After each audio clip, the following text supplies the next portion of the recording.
Exercise number 9.1 question number 1 part 3 60 degree equals to degree को radian में convert करना है तो 60 multiply by pi by 180 radian which is equal to 0 0 से cancel हो जाएगा 6 1 ज़ार 6 6 3 ज़ार 18 तो आंसर आएगा पाई बाय 3 रेडियन। इसी तरह पार्ट 4 है 75 डिग्री इक्वल्स टू 75 डिग्री को मल्टीप्लाई करेंगे पाई बाय 180 रेडियन से तो इक्वल आएगा हमारे पास 75 और 180 को अगर सॉल्व करें तो हमारे पास आता है 5/12। कैलकुलेटर से आप 75 और 180 को डिवाइड करें 75 डिवाइड बाय 180 लिखें तो 5/12 आएगा।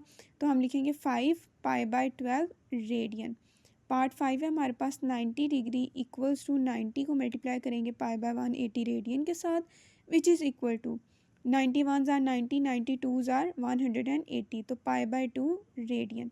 पार्ट 6 है 105 degree equals to 105 degree multiply by pi by 180 radian equals to 105 को डिवाइड करें 180 पे तो हमारे पास आएगा 7/12 साथ पाई भी लिखेंगे 7 पाई/12 रेडियन।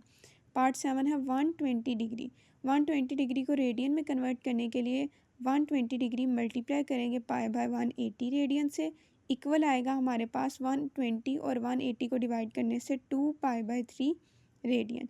इसी तरह पार्ट 8 है 135 डिग्री इक्वल्स टू डिग्री को रेडियन में कन्वर्ट करना है तो 135 degree multiply by pi by 180 radian equals to 135 degree को मल्टीप्लाई करें 180 से कैलकुलेटर पर लिखें 135 डिवाइड बाय 180 तो आंसर आएगा 3/4 साथ पाई भी लिखेंगे तो 3 पाई/4 रेडियन। पार्ट 9 है 150 degree equals to 150 degree multiply by pi by 180 radian equals to 0 0 से कैंसिल हो जाएगा। इसको 3 के टेबल से करेंगे तो 3 5 ज़ार 15 एंड 3 6 ज़ार 18 तो लिखेंगे 5 पाई/6 रेडियन।